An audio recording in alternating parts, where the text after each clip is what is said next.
Okay, so now we're going to take a look at Objective 7, Part C, which is discussing hydrogen bonds and polarity. So we just finished up with discussing, the characteristics of ionic and covalent bonds, and then Part 7B was over deciding electrolytes and non-electrolytes, and which ones were ionic and which ones were covalent. Remember, the ionic bonds were your electrolytes, and your covalent bonds were going to form those non-electrolytes. So now we're going to talk about hydrogen bonds. But again, before we do, we have to talk about polarity a little bit. So just to understand the difference with polar and nonpolar, a nonpolar covalent bond. So if you remember, covalent bonds, okay, covalent bonds were those that were going to form molecular compounds. Covalent bonds were formed from the sharing of electrons. What I didn't say was, we didn't say how those electrons were shared. So you can either share electrons equally or you can share electrons unequally. Now, let me go ahead and give you a little bit of a story here. So let's say I have 10 M&Ms and I'm going to share with you. I'm going to give you some M&Ms. I'm going to share my M&Ms with you. I can share one of two ways. If I've got 10, I can keep 5. I can give you 5. I equally shared my M&Ms. Or I could share unequally. I could keep 9 of the 10 M&Ms and give you 1. Did I share both times? Yes. So we're looking at covalent molecules where we know the sharing of electrons is occurring, but they can either be shared equally or unequally. Now, if the electrons are shared equally between the two atoms, it is called a nonpolar covalent bond, forming a nonpolar covalent molecule. So those electrons in this situation here, they are being shared equally. And again, here in this second image, using hydrogen as an example, we can see those two electrons in between each hydrogen ion equally shared. Okay, I'll show you what the unequal electrons look like here in a minute. So let's say we've got a hydrogen, and you can see the electrons are equally shared between the two. One of them, it's not closer to one than the other one. So this is equal sharing, nonpolar covalent bond. Now, a polar covalent molecule or a polar covalent bond is one where you're going to have an uneven distribution of electrons. So you're not going to have an equal sharing.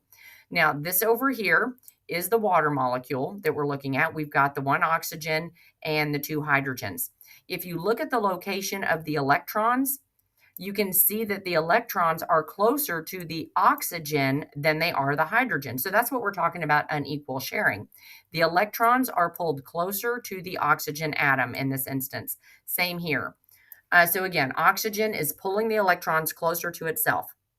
Now, what that does is create what's called a partial negative and partial positive charge on the overall molecule. So what does that mean? Okay, so we've got this, kind of looks like a letter D. It's the Greek letter delta, the lowercase letter delta, and you can see the little negative sign, and that's read partial negative is how you read that, okay? Why is oxygen having the partial negative sign associated with it? Well, keep in mind electrons are negative, okay? So this electron is negative, this electron is negative, this electron is negative, that one's negative also. Sorry, it's blue on blue there, but because oxygen has the electrons, more electrons around it, it's going to have this partial negative charge. Now, that leaves hydrogen with a lack of negative charges around it. So that is read partial positive. Now, this is a water molecule. Water molecules are electrically neutral. All compounds are electrically neutral. But because of the way the distribution of the electrons are in the molecule, it creates a partial negative on one side of the molecule and a partial positive on the other side of the molecule. So one atom in the molecule pulls the electrons closer, where the other atoms, the electrons are pulled away from it. So again, this is considered a polar covalent molecule because you have an uneven distribution of electrons. And you can see here, you've got the partial negative right here because that blue is representing the electron cloud. And this blue around the partial negative is thicker, representing there's more electrons on that side of the atom than there are on the other side of the other atom. And you could pretend like that would be hydrogen chloride, where the hydrogen is going to be the partial positive in that respect, and the chlorine is going to carry the partial negative. So the chlorine is going to, again, have more of those electrons around it, therefore a larger electron cloud. Keep in mind the overall charge is still neutral, though. So this is a little animation here, a little, what am I trying to say? Animation, I suppose, is not moving, but it shows you that the hydrogen in this instance does not have as many electrons around it. The chlorine is the bully on the playground, so to speak, that is pulling the electrons closer to itself. So the chlorine is going to have the partial negative charge, where the hydrogen is going to have the partial positive charge. So again, polar molecule here. Whoops, pardon me. So I'll give you a second to read question number 20.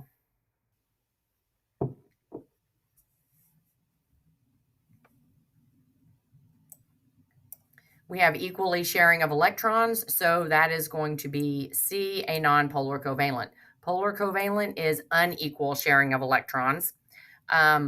Ionic bond was a transfer of electrons, and hydrogen bond we haven't even talked about. So another characteristic about polar molecules, this is where you have an unequal sharing of electrons. Polar molecules dissolve other polar molecules. In other words, like dissolves like. So let me ask you this question then.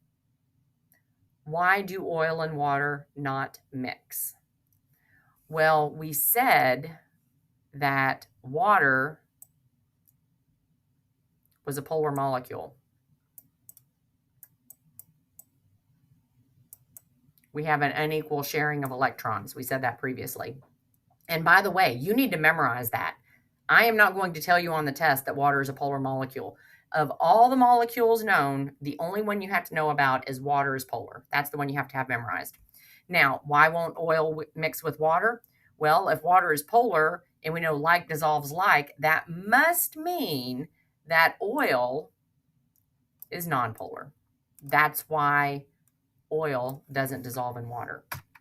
Water is polar, oil is nonpolar. So again, what I'm going to do on the test is I'll say water mixes or water doesn't mix with XYZ. Based on that, what kind of compound is XYZ? Is it polar or is it nonpolar? Well, if you know water is polar and you know if it did or didn't mix with another substance, then you can figure out what that other substance is. So that's how I'm going to ask that on the test. You need to know water is a polar molecule. So question number 21. If salt dissolves in water, then salt must be what type of compound? So again, that's how I would ask the question on the test, but I wouldn't use, obviously, salt. So again, if water is polar and we know that they dissolve in each other, like dissolves like, so salt must also be polar. B.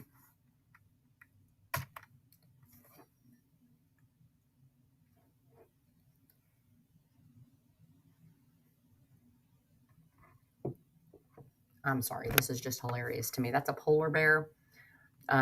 So the polar bear is dissolving in the polar water. Haha. Sorry.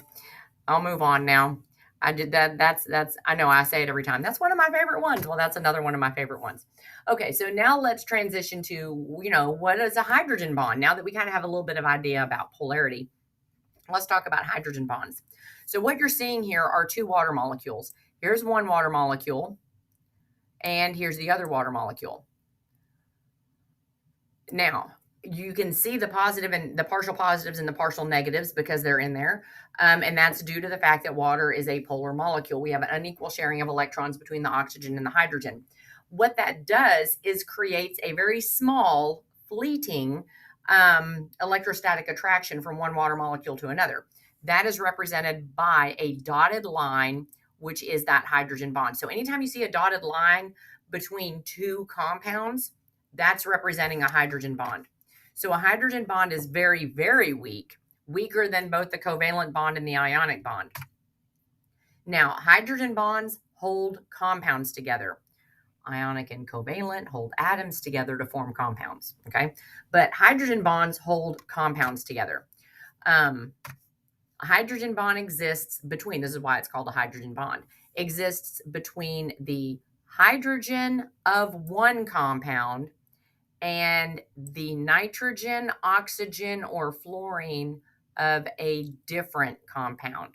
So what you're looking at here is we've got the hydrogen in one water molecule, hydrogen bonded to the oxygen in a different water molecule.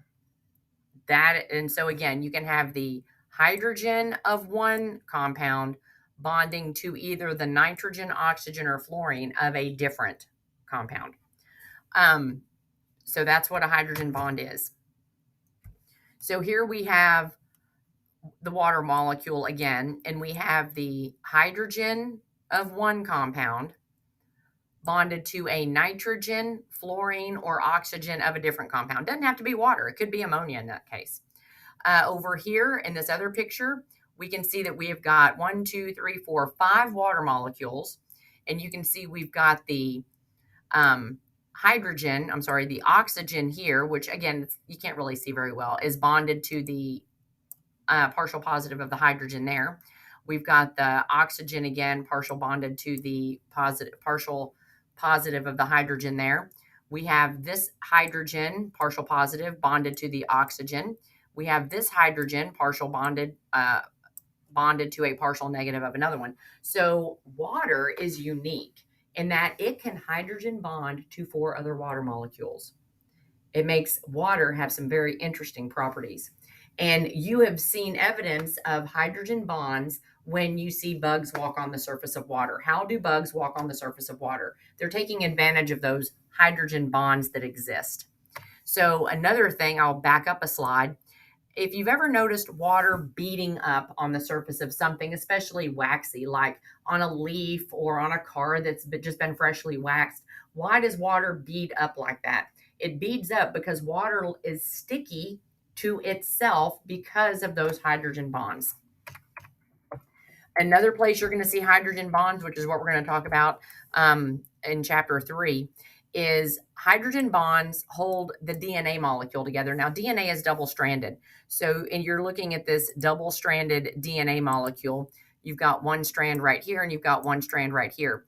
If you look real close, I mean, you can't see it up here because the molecule is all, you haven't spread it out very much. So as you really get into looking at it, which is the bottom part of that picture, you can see those hydrogen bonds. Remember, we said it's represented by a dotted line. So those hydrogen bonds of one DNA strand are holding together with the other DNA strand, creating what's called that double helix. So just as a summary over the bonds, just to kind of clear everything up. Bonds that hold atoms together to make compounds, that's going to be ionic and covalent. Now, remember, ionic bonds transfer electrons, and that forms ionic compounds. Covalent bonds, you have a sharing of electrons, and that's going to form molecular compounds. Now, you've got 2 types of covalent bonds. You have got a polar covalent bond where you have an unequal sharing of electrons, and you have a nonpolar covalent bond where you have equal sharing of electrons. Then you have a whole other different kind of bond, which holds compounds together. And the example that we discussed was the hydrogen bond. So I'll give you a second to match the bond type with its description. Question number 22.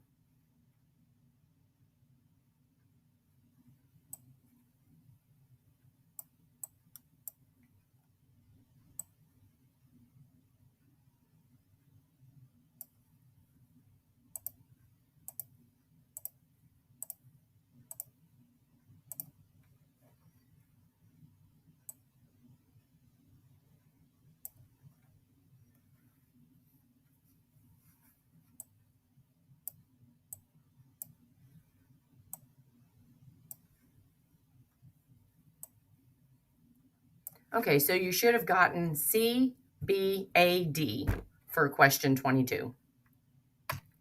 Okay, so that's all of objective 7, part C.